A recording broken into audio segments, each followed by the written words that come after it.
This is Tashmica Torok, and this is a podcast all about how my life got flipped, turned upside down by Popaganda. Okay, you never have to use that. I just really needed to do it.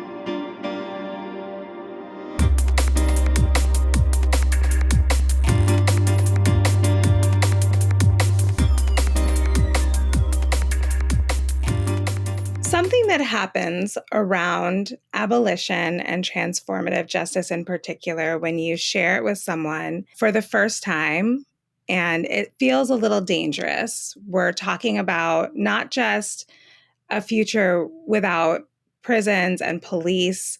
We're effectively telling people that the way that they imagined being safe is not real. We have to acknowledge how dangerous that feels to people. And that it's not necessarily a simple shift to be like, well, obviously it's hurting Black people, it's hurting trans people, it's hurting queer people. Like, here are all the people that are being hurt. I wish that that was a simpler shift. However, I have to reckon with the fact that human beings living in the United States have been taught that the way that we stay safe is by trusting law enforcement and the criminal legal system. My vision for our conversation today is really about the question that I most often get. What happens if there are no police? Or where do we even start moving towards abolition? What is my role as an individual who is connected to various institutions? How do I move towards this vision, right? What do you see that I don't see? It feels to me a lot like time travel. I've been in this space of really like enjoying sci-fi right now. And there's something about the work of abolition and transformative justice because it's about uprooting intergenerational trauma. It's about digging into why the conditions exist that brought us here and visioning forward. And to me, that's like, I get to think about the past while I'm living in the future and doing things to move towards this radical vision. And that to me feels like time travel, which I think is a really interesting way to think about it. If we were going to move our beautiful little electric meatballs into the future, and we're going to think about what does the world look like if we are able to move towards transformative justice as a cultural norm, as a practice, what would that look like? That's what I want to talk about today. Whew, yeah, I love that. I share a really similar hope for this conversation when I was thinking about this question of what is possible. If we were imagining forward into the future of abolition has happened, transformative justice is part of our regular practices, what would the world look like? What's possible? How are we interacting with each other? And I think sci-fi is one of the best tools to do that because we can imagine into the future. We can play. It can be a reality that is recognizable to us because it has to be recognizable because it is also meant to be consumed, right? It's meant to be read, listened to, watched. So it has to have enough relationship to our reality that we can perceive it and we can take it in, but that it also allows us to imagine. That is such a powerful tool. And we aren't the first people to discover that sci-fi is a helpful dream around imagining our transformative justice futures. And so I think it's a really lovely place to start. I had actually told myself the story that I don't like sci-fi. And I'm trying to remember why I felt that way. I think it had to do with the media that I had access to that was considered sci-fi. Whatever that was, I was like, meh, I'm not really into sci-fi. It was fantasy books. Like when I was a kid, and I was like, meh, I don't like sci-fi. So fantasy became the thing. And even now I do like fantasy books, but at that time I didn't. But the first book that actually got placed in my hands that was a recognizable sci-fi that felt believable, relevant, and changed my mind was Octavia Butler.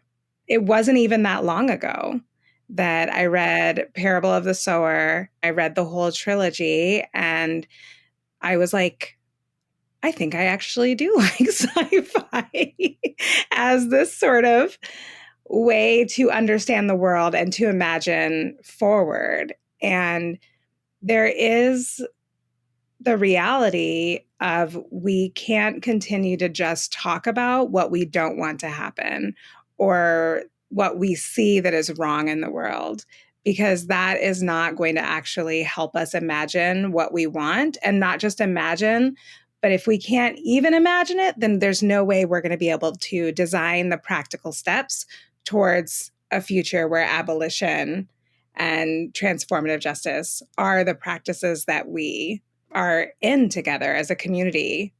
I have had a very similar experience with Octavia Butler. I think Fledgling was the first book that I ever read. So much of the themes that Octavia Butler uses are about mixed folks. So I think that was a very easy entry point to me. And then Kindred was the second book that I read, which I will say I think about still to this day. My mother is someone who has a very comfortable relationship with her own intuition, with a series of spiritual practices. When I was little, my mom really taught me about cultivating my intuition. We would do this thing called intuitive driving, where she'd be like, our intuition is going to guide us. Sometimes that went better than others, but she was someone who really cultivated that your intuition matters, that there is sort of an internal organization that is connected to a spiritual practice in our family that is information that guides us and tells us. And my mom has been having these experiences over the last couple years where she doesn't know what they are, but they feel like spiritual experiences that include seeing lights or having sort of like visions, for lack of a better word. And they're very connected to our ancestors. She doesn't always have a clear narrative, but it's like, a woman by a river trying to communicate with her about what my mom needs or trying to help and care for my mom. And my mom hadn't read Kindred. And I was like, oh my God, you're basically describing Kindred. I need you to read Kindred. And she did. And she was like, oh yeah, being so interested in Kindred and then having these experiences in our family of how do we imagine and envision across time our relationship with our people, with our ancestors, with their struggle, and as it connects to our struggle, and having spirituality be a tool for that. And I think Octavia Butler just provides such beautiful models for how to think across time about questions of race, gender, social justice, our ancestors, our people, what are our liberatory visions. And I'm so grateful for the themes that she's explored and how I can see those practically show up in my life, especially over my lifespan. As I age, as my parents age, getting to see how my relationship with my ancestors in the past and then also visioning to the future. And what sci-fi allows us to do is have a long vision of, hundreds, if not thousands of years. I think that is partly what's necessary for transformative justice and abolitionist dreams, is to have a very long view of time. I had the opportunity to participate in something called Your Personal Manifesto Journey. Akila S. Richards, who wrote the book Raising Free People, I am one of her patrons, and she has really been instrumental in not just my choice to unschool my children, but also what that journey has looked like over time and what it has felt like to remove ourselves from an institution and the time it took to feel our way through no longer requiring the institution's approval or other people's approval related to what the institution expects you to do. And as a part of this exploration, a lot of transitions that are happening in my life, I decided to take this course with her. And one of the exercises that she asked us to do this past week was for me to think about what things happened in my childhood prior to the moment when my childhood ended. The age that she recommended we start with is age 7. My initial response to that question was, I didn't have a childhood.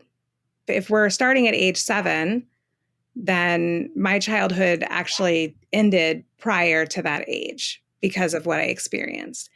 But then I was curious about that because I often tell kids that I work with that there is a lot of distance between 2 points. And sometimes those 2 points are hard decisions we have to make or expectations that we have for things that are going to happen. And so I'll say, here is nothing happening, here's everything happening. I think I've talked about this before. And for me, I was like, okay, wait. We know that white supremacy is all or nothing thinking, that we get really tied into the idea of a binary thinking around time. So I ended up writing that I had an intermittent childhood. I didn't have a childhood that was consistently protected or consistently joyful, or I didn't have consistent access to just be a kid. But then I was like, okay, if that's true, then what are the moments or the milestones that she's asking me to reflect upon where I was actually a child? And one of the things that came up for me that I hadn't really reckoned with yet is that I have these memories of myself interacting with nature in like these really beautiful ways. I remember walking through the woods in Germany around the apartment, like we would go for hikes. I have memories of feeding animals across fence lines. I have memories of sitting in the grass and making dandelion crowns with a friend. I had just said to my daughter that because someone that she knows said there's like a fae connection in our family, like we're fairies. And I was like, okay, I can't lean into that. But what I can tell you is that if I were a spiritual being, if I were a fantasy creature, fairy does feel relevant. And here's why: because my people have been disconnected from the earth very intentionally.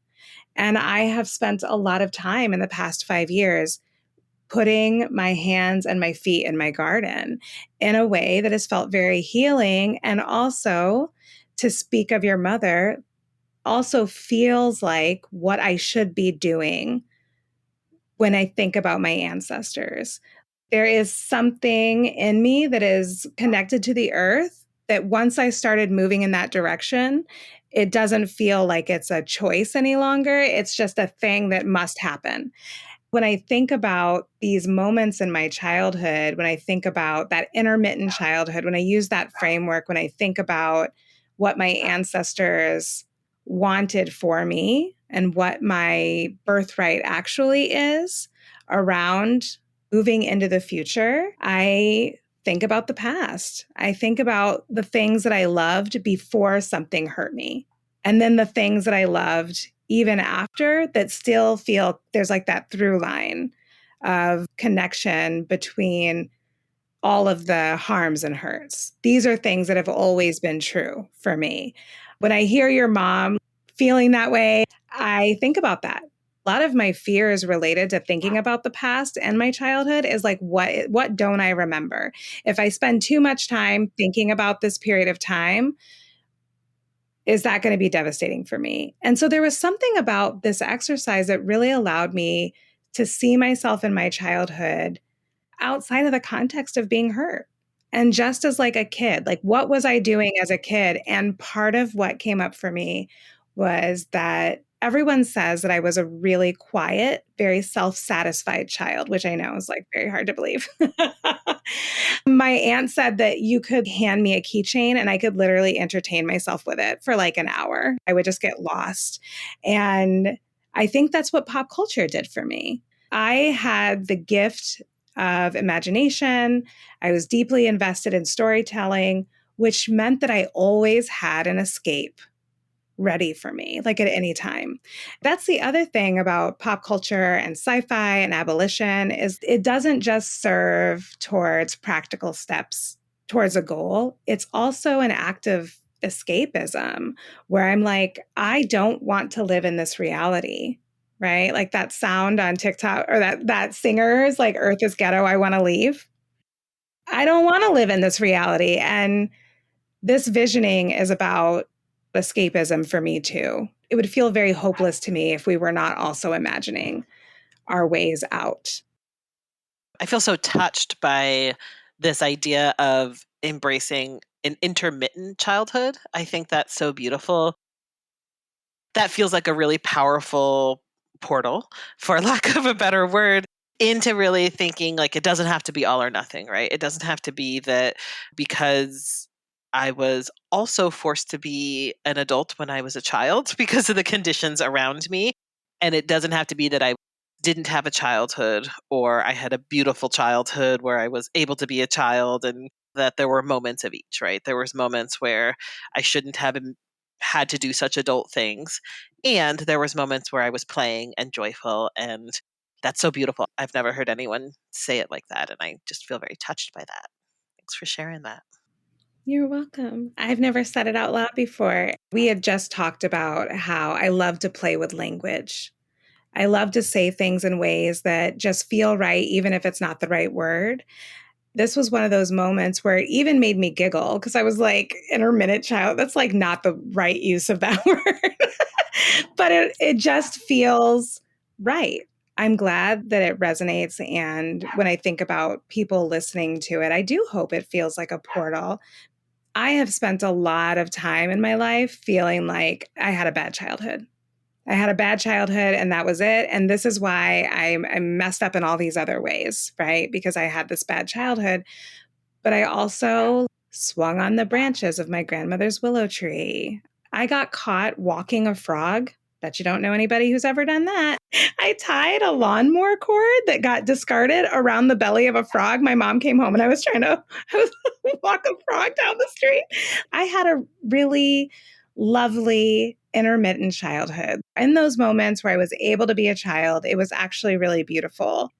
I see some of the fruit in my life today, and I'm grateful that I had the desire to play and imagine and be in the world in a way that did listen to my intuition, despite all of the things around me that were either explicitly or implicitly telling me that I did not deserve, belong, need joyful, good things. It feels really important. I do this grounding practice that is grounding in all the directions, grounding in my height, grounding in my width, grounding in my depth. So that is both everything that came before me, including my ancestors, my people, my past experiences, and then grounding forward into my commitment, to my vision of what's possible. And that the grounding is in being in connection with all those things, right? So it's like in the right now width of other folks, in my own dignity, in everything that's come before me, and with a vision of where we're heading forward.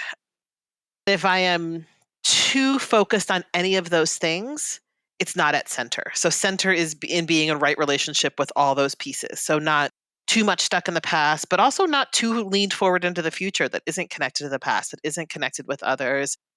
One of the things that the pandemic brought to me was the opportunity to connect with disconnected family.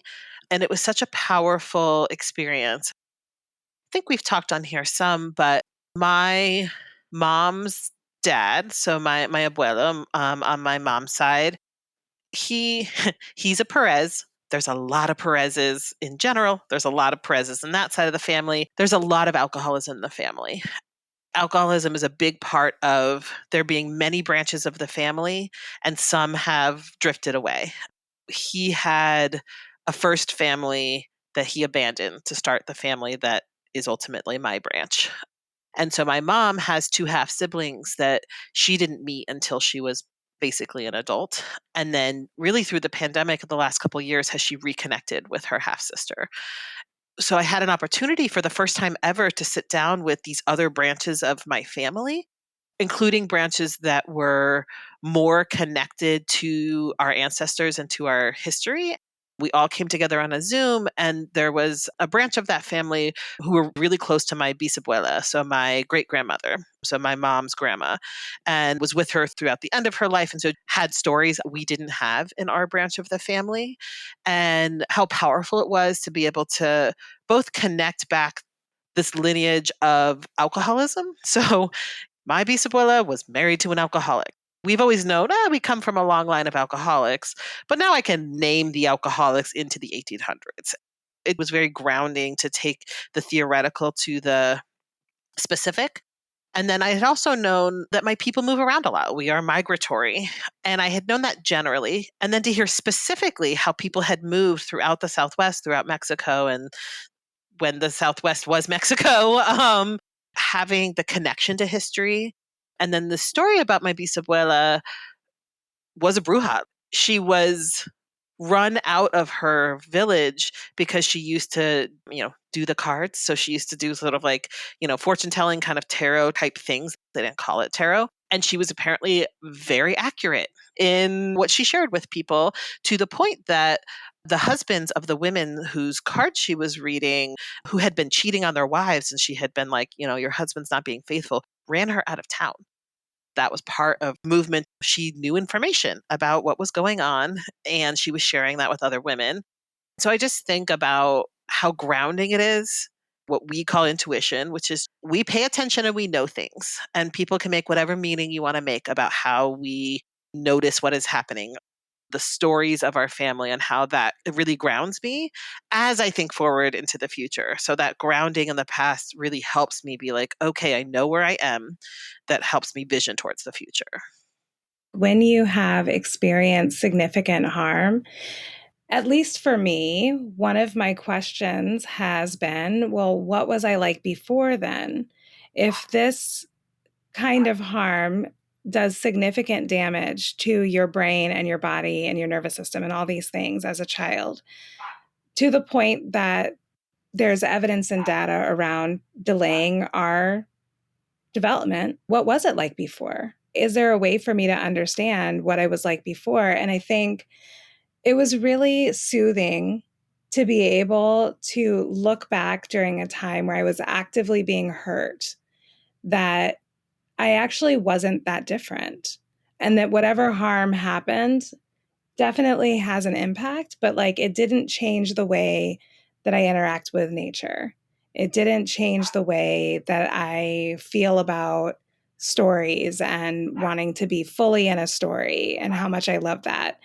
Probably the reason I could be entertained with a single keychain is because I have a lot of ideas all the time.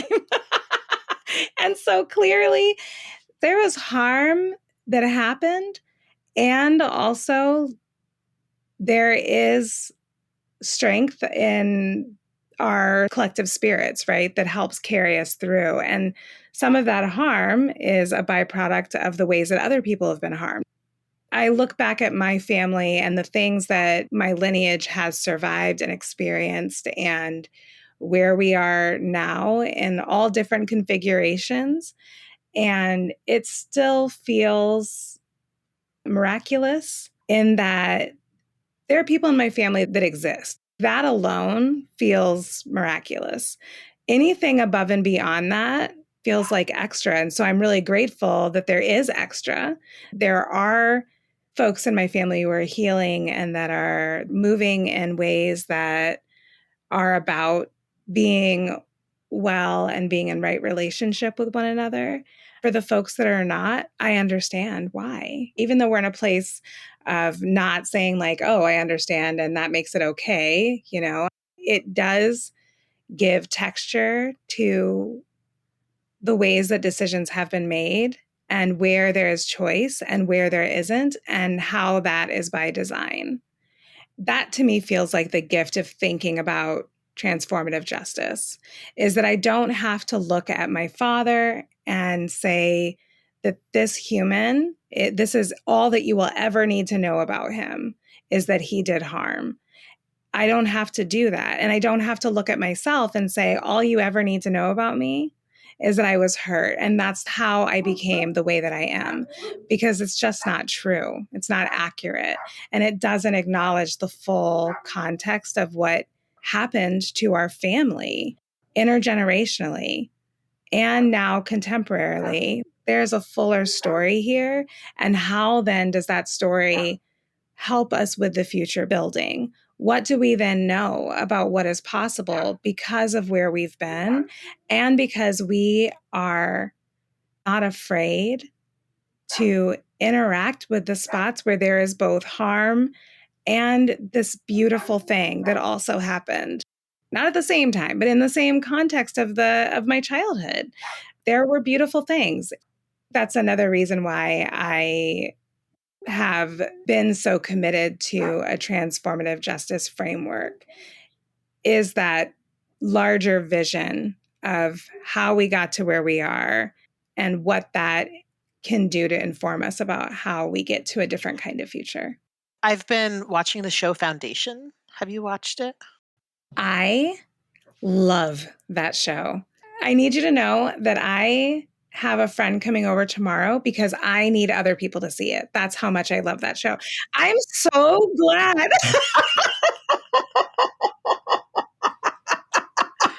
Yes. It makes me so happy. I'm so glad. What a relief. You're the first person I've talked to who's watched it.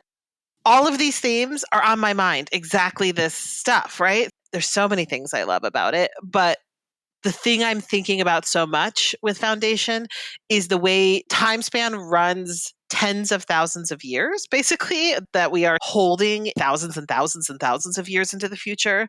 And it's relatable, it's familiar. Because it's at such a long time span, it allows me to do the jump with them where I could see how we could get there, how all of that could be developed over that amount of time. Some of these pieces around how history gets lost. It's a little tiny throwaway scene in some ways in the first season where there's a story, the humans all came from one planet, but that history is lost. We don't actually know. That's the story. Really imagining how, what history gets pulled through, and really imagining a revolution that they're building that is meant to be thousands of years. And it's one of the only pieces of media I've seen that actually imagines a revolution over that amount of time that you're not going to see in your lifetime, that there are many, many people who are doing their part towards a transformational future that they will never see. That is exactly the visions of transformative justice. I will not see a world without prisons and policing. I don't think that's going to happen in my lifetime, but I do have a role and a place for making that future possible that I will not see. I love that about Foundation. Did this just become an accidental podcast about Foundation? I think it did. It might have to be. We might have to do. If we had a Patreon, this is where we would be doing Patreon only content about breaking down the episodes of Foundation. So I stumbled upon this show, and there's so much that I love about it. I love the idea that someone could get so good at math that it becomes a pattern that tells you the future. That is so beautiful. It makes me think about your great grandmother because I just saw a TikTok. If I did save it, I will make sure to drop it somewhere that other people can see it. But this Black queer person, autistic, was talking about how they basically said all Black women are autistic. They were like, obviously, that's not true. However, do you know anybody who sees patterns better about what's going to happen in the future? And I was like, do I? It's like, do I actually? And it makes me think of your grandmother, like many of our elders who just have enough lived experience, plus trust their intuition, plus whatever divination they participate in, that can see what's heading your way, right? And that part of the show really captured my imagination, even as an unschooling person, right? Because math isn't just 1 + 1, it is about pattern making, it is about the ways that we interact with logic, and it is future shaping. So it really made me very excited for that reason. I also loved the storyline that played with time travel, even though it was through the expression of light years and travel through space. It gave you that long range, but the thing that doesn't change in that long range is the relationship between people's I mean, their relationship did change, but they still know each other because they were in cryo sleep. And so they're waking up and being able to witness what has happened in the future and how their role impacted what was happening versus what they thought was going to happen or what they thought their role was ultimately. And I also loved the way that they situated the empire versus the foundation or the rebels, and then just like the general folks who are working in this very oppressive hierarchical structure. And of course, I loved all of the Black femme leads in this show too. I watched the last episode of season 2 and I woke up the next day or a couple days later and I was like, oh, I'm going to turn on Foundation. And I forgot that I finished it. It was a very sad day for me, which is why I'm like an evangelist making my other friends watch it with me so that everybody knows and we can talk about it. It's just so good. So for folks who haven't seen it, there's lots of complex things about the world making, but Empire is the governing faction of the entire universe. And then Foundation is, in some ways, the group of people who are working to help humanity survive. So the short version is there's like through math, they see a pattern that says humanity's in crisis and it's going to enter a dark phase. And so Foundation is working to change those conditions so that humanity can thrive. Foundation and Empire are then in this tension, and this tension over hundreds of years that we see throughout the show.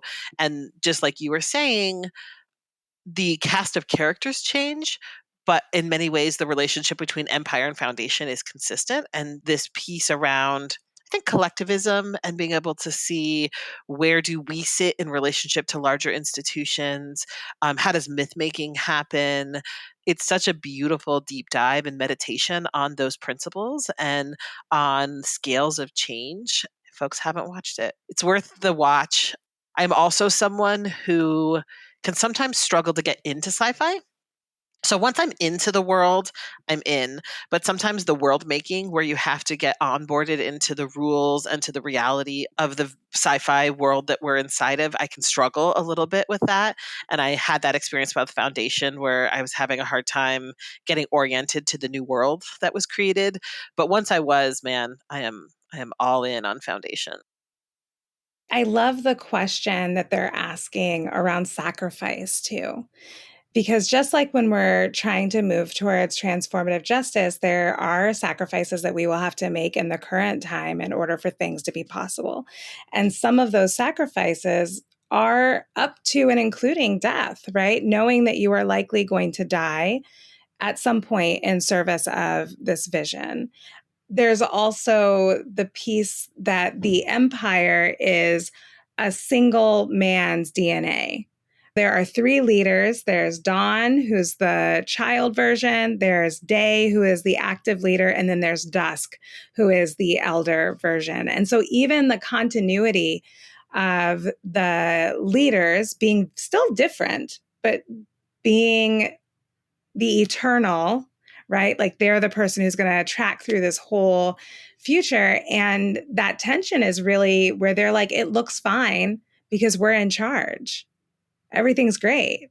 The themes in it are very relevant to governmental structures and people who have been historically marginalized, and the tension between the people in power being aware but also being like, but it looks good from up here. Part of what the foundation does is they're like, humanity should not have to start from scratch. And I love that about the show because that is very much what we're doing in this time right now. There was a child who was handcuffed in Lansing by police while they were taking out the trash. I immediately made a video with 5 things that I had learned since the last thing. And the goal of that video was we do not need to start from scratch every time. Do not believe our mayor when he says he's working on it. Do not believe our city council when they kick it off to a committee. Do not start a new organizing group without repairing the harms of the last one. Okay. Get it together.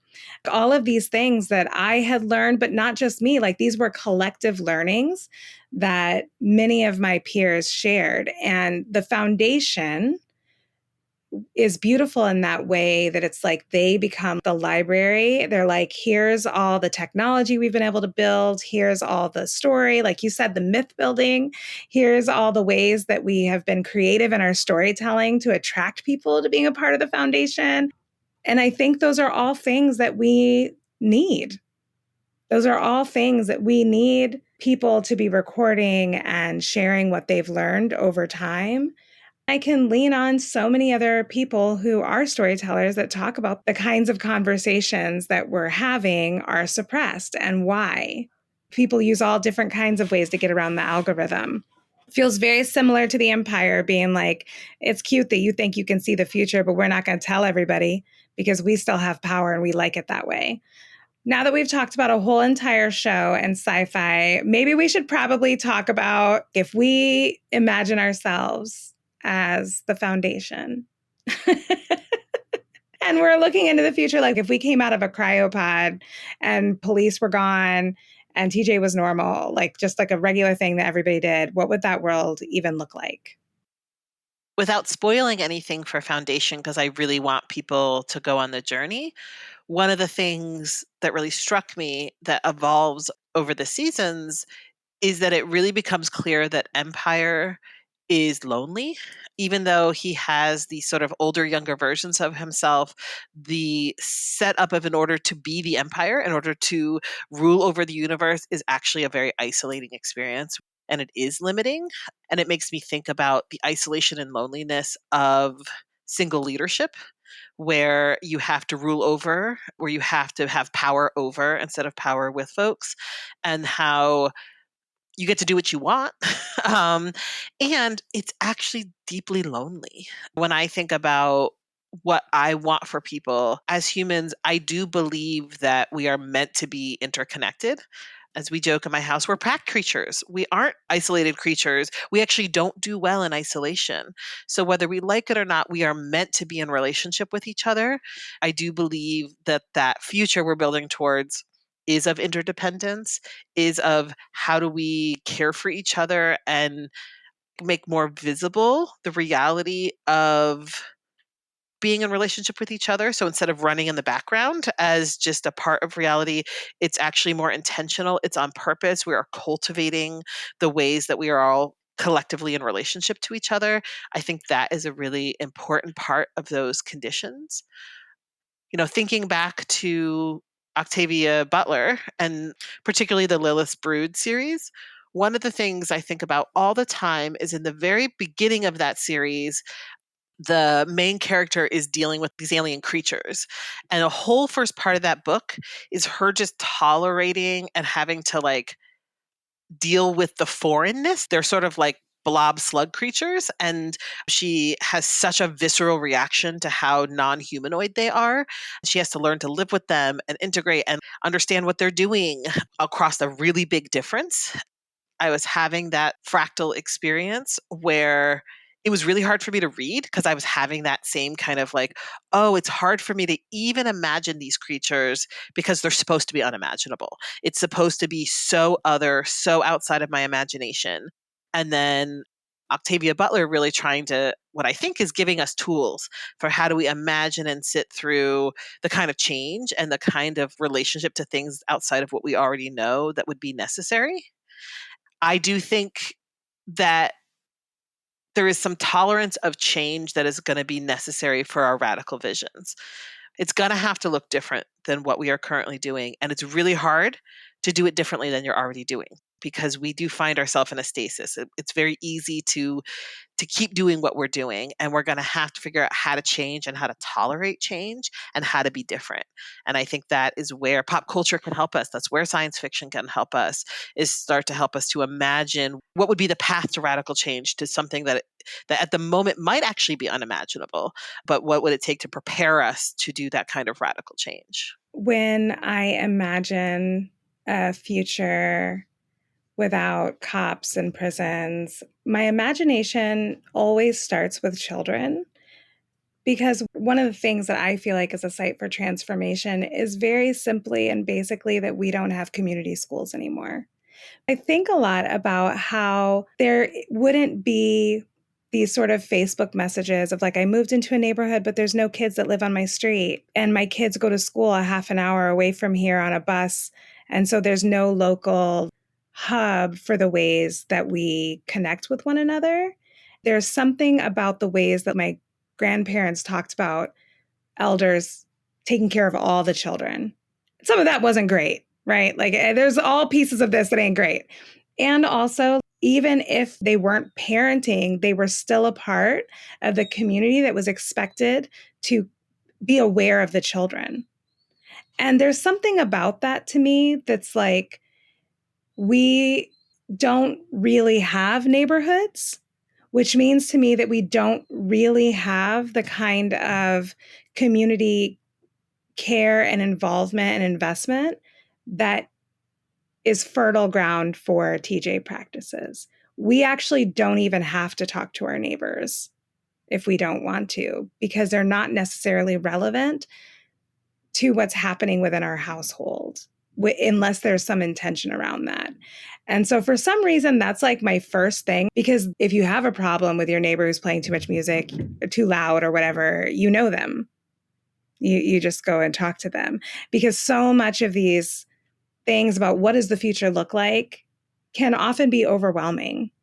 And people are like, does that just mean murderers are out here running around? And if we can just set down for a moment the hardest parts of this, because the idea, to me, what TJ means, what abolition means is that we create the conditions in our interpersonal lives, in our lived experience, and in our relationships that mean that we don't get to the point where we have folks that are doing that level of harm. And what is required is that interconnectedness in order to get to that goal. If we don't have a practice of accountability, if we cannot identify a community around us, then it's going to be pretty hard to feel interconnected on issues that are important. There isn't a way for me to know who is being violent in my community because I'm not interconnected with folks in a way that would allow me to witness what might be happening behind closed doors. If we can rebuild that, if we can find a way, and schools, of course, is just one point. There are lots of practice sites that exist where community has been stripped. Those sites where there is no longer community, even I think about people in the United States are no longer accessing churches in the same way. I think there's a lot of really great things about that. The part that's maybe not so great is the part that we have not built the muscle to create community in other ways. And so folks are then like not in this spiritual community that they've been a part of, sometimes generationally, and it's a part of their cultural identity. And now what? It kind of feels similar to abolition, right? Like I left the institution's doing harm. I don't like it here. I'm going to go over here. And then what? Because we have not built these skills of interconnectedness and belonging outside of an institution that is telling us where we belong based on what we are believing, but also it's like bend the knee. If you believe this, then you have to be this kind of way in order to access the community. In this sort of in-between space, it feels to me that it's pretty important that we identify and find our places of community. When I say that, I am also saying that those communities are not going to be great. They're not going to be perfect.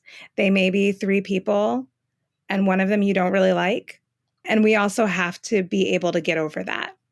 We are in community with people we don't like, with people we don't agree with people that do all kinds of things that, even if they're not harmful, are fucking annoying. And those are the people that we are located on this planet with, which means we are required to figure out how to be in community with those people. When you're saying like we have to get over or we have to be willing to change, we also have to be willing to be in relationship in interconnected ways with folks that maybe we don't want to. That is going to be a challenge for the future. we are going to need really practical skills. I care a lot about how we make real our visions and how we make them functional. And I think it's so important to vision thousands of years into the future.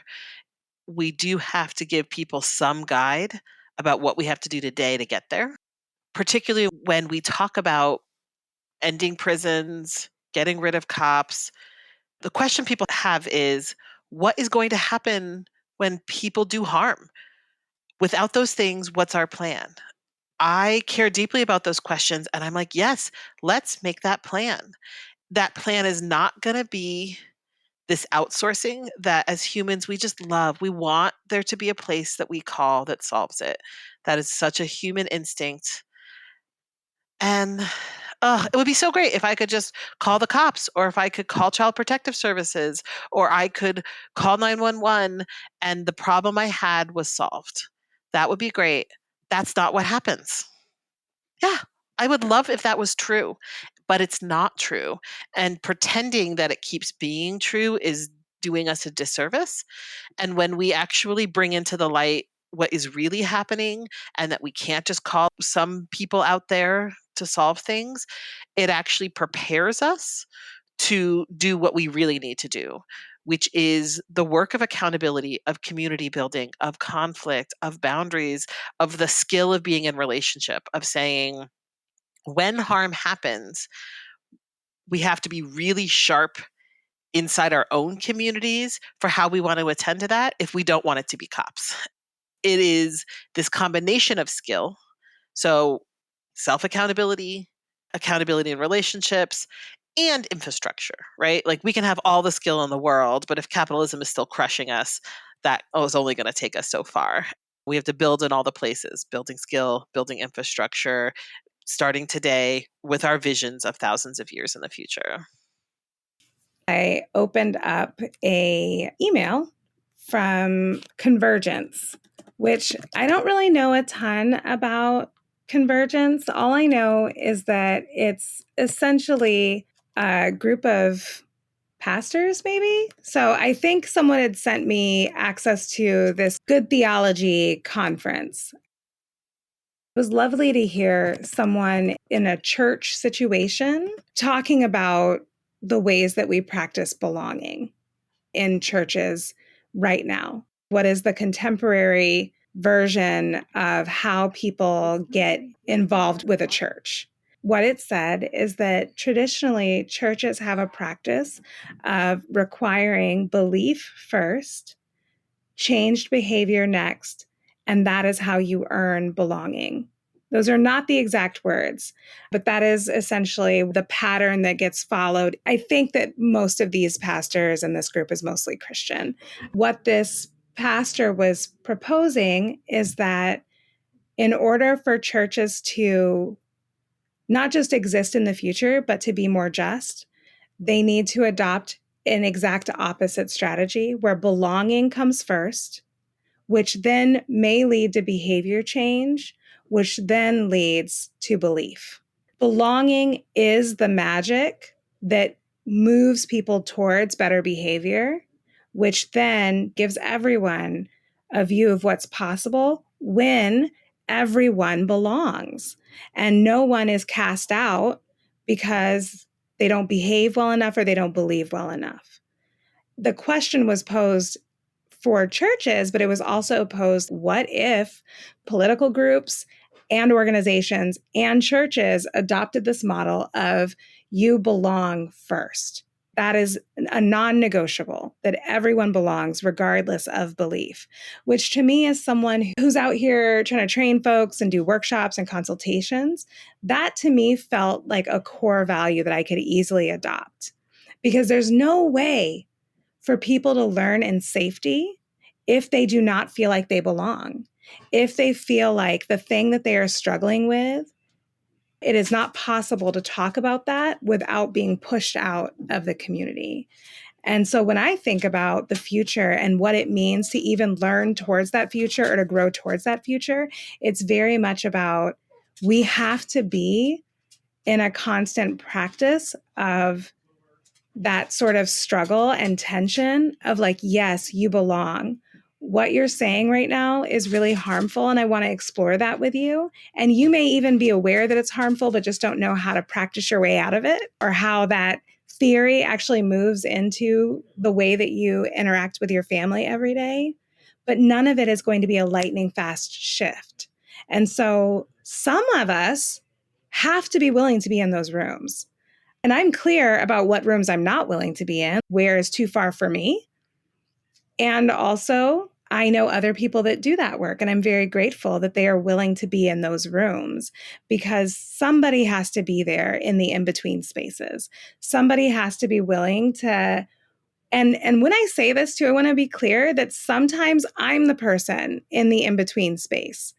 I was just talking to a friend, and before she could even utter the words out of her mouth, because I was talking about a theory that I had used with raising my children, and how the outcome of that was this thing that, although my theory and my political framework is like, that's totally a fine thing to be, all of the whispers of shame and spiritual abuse and everything were just coming up to the top for me. And thankfully, I do have a practice of being like, I'm going to have to take a few days to respond to this.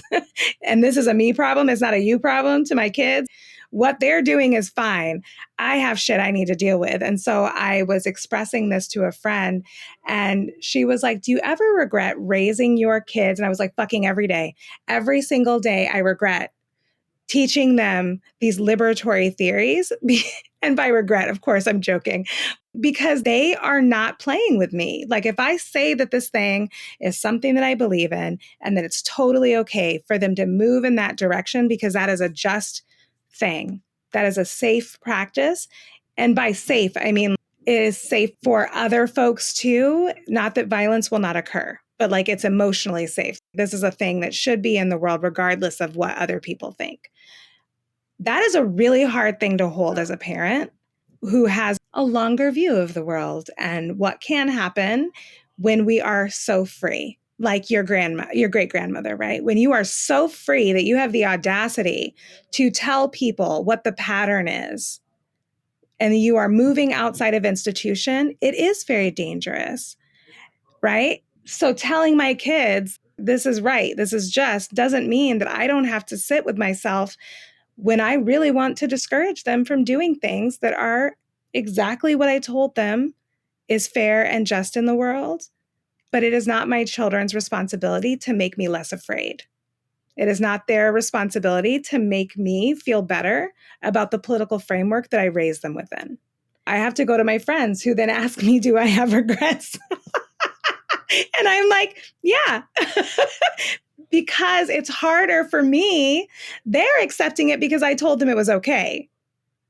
It's hard for me because I have to then go back and do all my work. And I have to be in that in-between space of knowing what the theory is and then implementing a practice that is just painful for me and has nothing to do with them.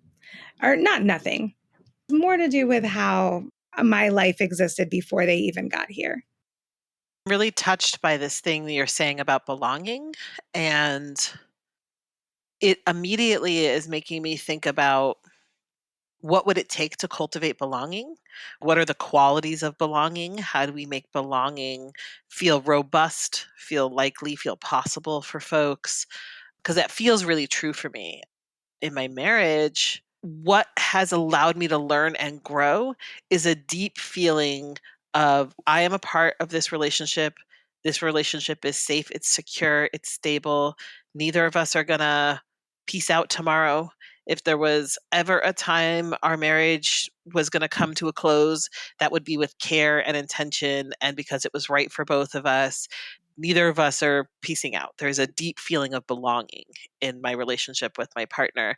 And in that belonging, so much becomes possible. I've learned how to be in conflict through that feeling of belonging. And those conditions made it safe enough for me to try, for me to mess up, for me to do things I did not otherwise know how to do because I'm not running the script of, will I be safe? Will I be kicked out and then not be safe? When that is taken care of, so much is possible. I would love to experience that in more than just my marriage. I've had moments of that in my life where I have felt belonging, but I have not had abundant experiences of consistent belonging. Comes in like waves or in cycles, right? So I can think of times where I'm like, oh yes, maybe even for 5 or 10 years where I'm like, oh yes, I'm in a community, I belong here, belonging is possible. But actually, most of those things come to an end and often come to an end through conflict of some sort, whether that's conflict that involves me or a conflict in the communal space that brings it to an end. I'm going to sit with this idea of what does it take to cultivate belonging for on a collective level. Mm-hmm. Mm-hmm. I was talking to a friend about it, not about this concept of belonging, but about how we're fearful about new relationships with people. Our relationship, we've had a little conflict, not a ton. We've been through a thing and come out of it. So there's trust there. I know that if I do something that hurts my friend's feelings, they're going to tell me about it and vice versa. And we're going to have a conversation about it and we're both going to survive that experience. And our relationship is probably going to survive that experience.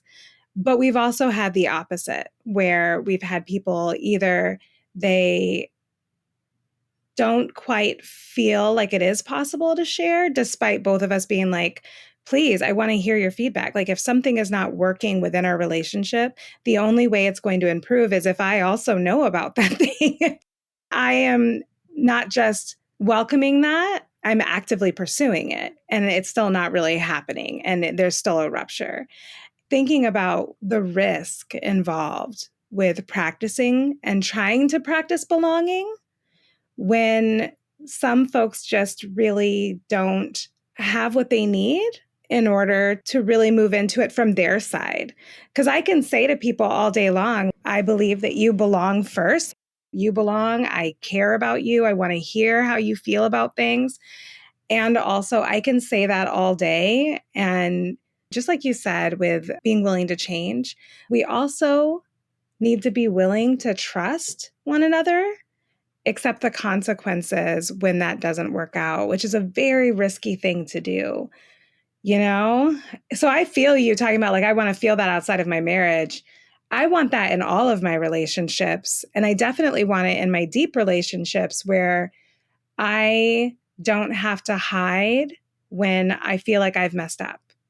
I don't have to hide it because I know that the other person can hold that and know that if I acknowledge it and I'm willing to work towards not doing that thing or doing things in a different way, that they're going to be willing to move forward with me rather than punishing me and pushing me out and being like, if you couldn't meet this need of mine, if you couldn't do this thing the way that I expected you to do, with or without communicating that to the other person, then it now has to be over. There's this sort of interpersonal, really personal conversation that we're having with ourselves around how we feel safe. I think we also have to really investigate how we are within our relationships because we can't expect other people to deliver unto us a feeling of belonging, right? If we're Proceed.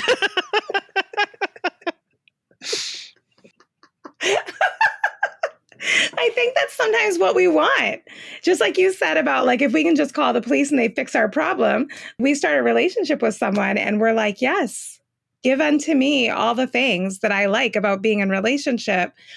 And I will not be participating in any of the part that is challenging or is about me, is about the fact that I am the one who didn't say anything, or I wasn't clear about my boundaries, or I'm the one who didn't show up for that challenging conversation. I once heard somebody say, and I think I've already said this in this podcast, you have to first kill the cop within yourself, right? And I think there is this sort of acceptance of punitive measures that didn't just infiltrate the way that we interact with what we would consider criminals. We have adopted it in the way that we deal with our relationships, from children to everybody involved.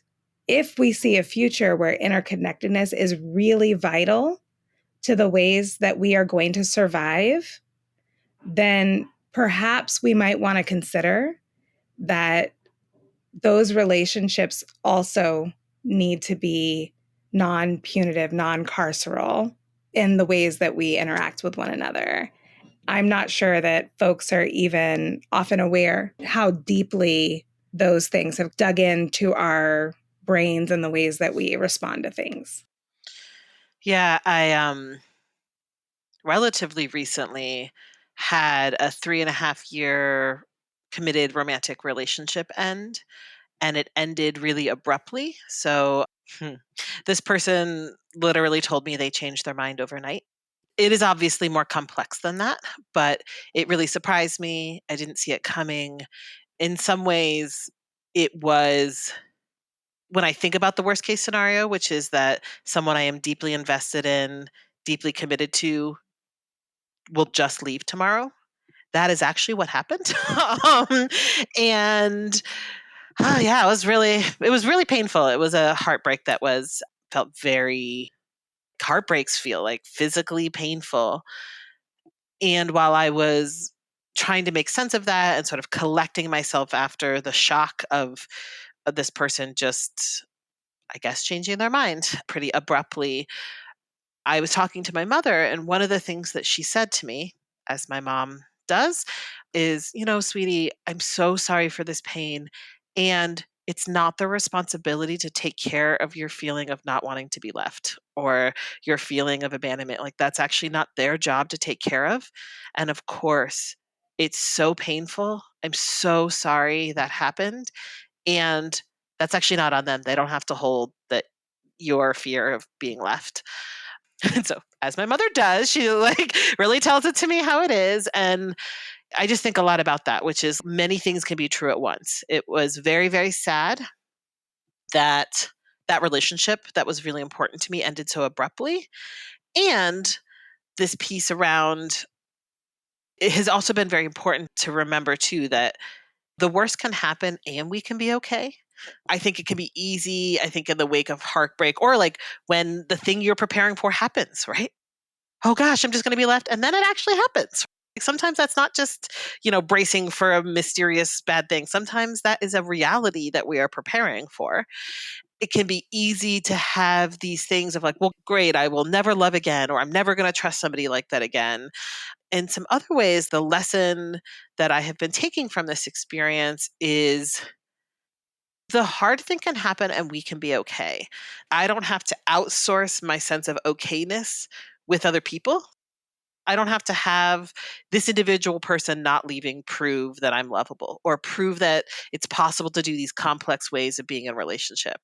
It's too much to put all of our radical visions on a couple of people. If we feel failed in moments or if we feel like, oh, I did it. I really tried to make this radical new way to be in a relationship and it hurt. It was painful that actually happened and it's okay. I'm still in complex radical relationships with people. I'm actually living a great happy life. All it was painful, but actually it's okay. My needs are met. I'm all right. The world still is turning. What also becomes possible when we are doing life, right? Like that's actually what I think life is for, is to keep practicing all of these things for together, which is why transformative justice feels so built into my way of being, because it feels like the task of life, which is to keep practicing how we are in relationship with each other. Sometimes it's going to be transforming us into exactly who we want to be, and sometimes it's going to really fucking suck. All of that is the practice that helps us build, and it's practice, practice, practice, practice. And then we turn towards and we try again, and we turn towards and try again. And I don't know another way to do it except to just keep practicing with each other. I'm transitioning out of my marriage. And part of what has made our transition possible, what I feel like is a really healthy, generative way, has been because I was and still am in relationship with queer folks who are poly. And years before, many years, they started talking to me about transitioning in and out of relationships in healthy ways. And my children found their first loves. In my interest of making sure that they were still in their values while holding heartbreak, I started talking to them about healthy transitions in relationship. And we talked about when you're ready to end a relationship, cheating is not the way to do that. Being mean to one another is not the way to do that. Talking to one another disrespectfully, hoping that the other person ends it, is not the way to do that. And these are just things off the top of my head, right? Not grounded in any reality of what I think they're experiencing. I just know that that exists in the world. And that's how I did relationship when I was young. This is how I get out of a relationship, right? Like I just bounce on somebody or whatever version of those things that I mentioned, always waiting until things have devolved so much that it's like, everybody wants to leave now. And so I started talking to them about that and preparing them. And both me and my husband are talking to them about what it means to be in right relationship with people in a romantic way that does not include power and control. We got out the healing and accountability wheel from Beam, and like we go over that as a family, you know, all of these things. And so then we start moving towards this transition. And we were so equipped in a way that I didn't really imagine that we were going to be, because we had started to imagine that how we love each other should not be contained to whether we're married or not. Our relationship, we don't respect each other just because we're married.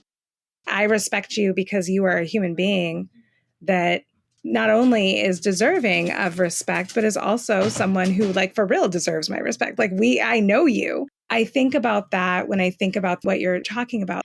I am so sorry about the heartbreak because that is so real. And I see your mother's advice is very useful and very practical, because there have been moments in our transition where we have also had to acknowledge what is mine to hold, what is Paul's to hold, and what is for both of us.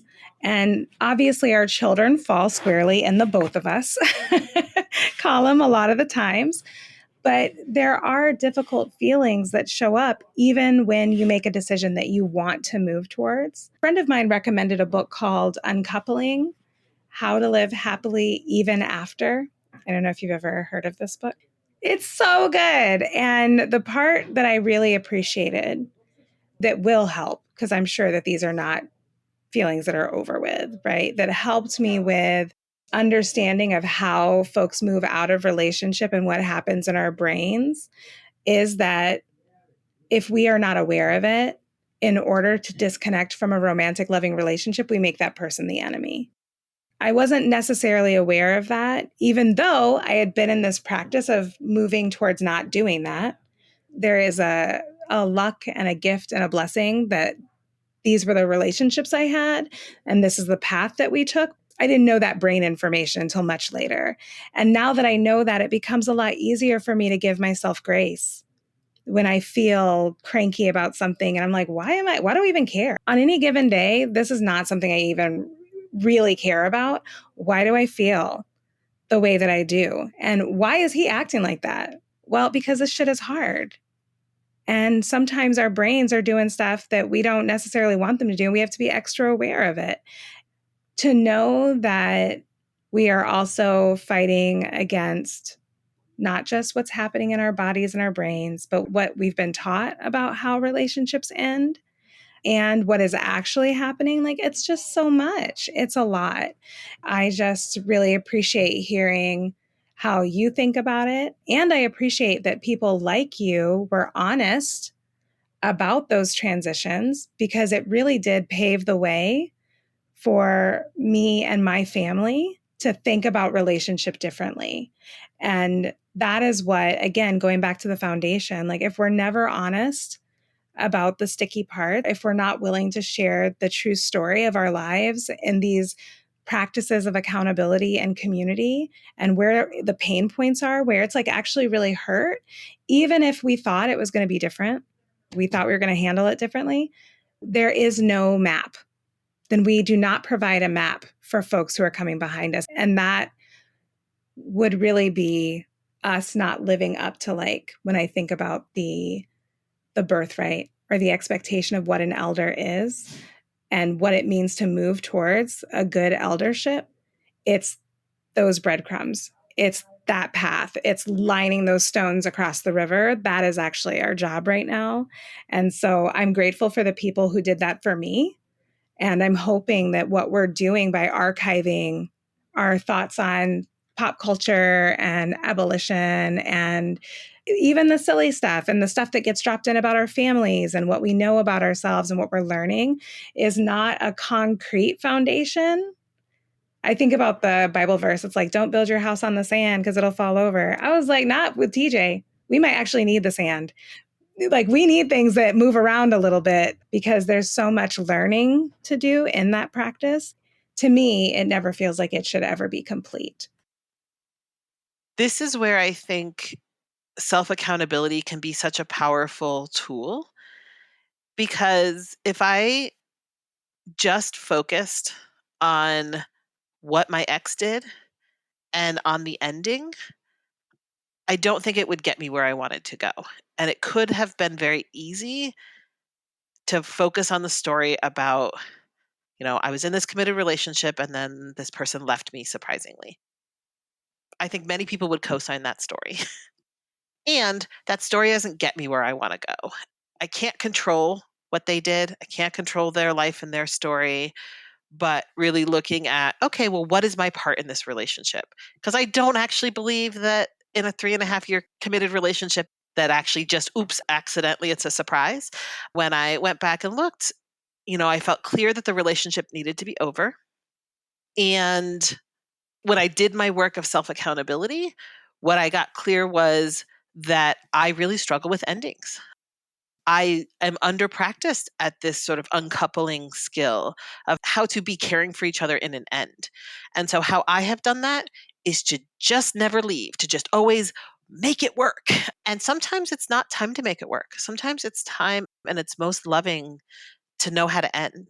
If I think about self accountability, if I had been better at that skill, if I had had that skill more developed, I think there were sooner times that I would have actually been able to end that relationship in a way that would have been in my integrity and good for me, because it was clear the relationship needed to end. I don't think it was working for both of us. Without the skill of self accountability, I think it would be really easy to tell a story about everything they did.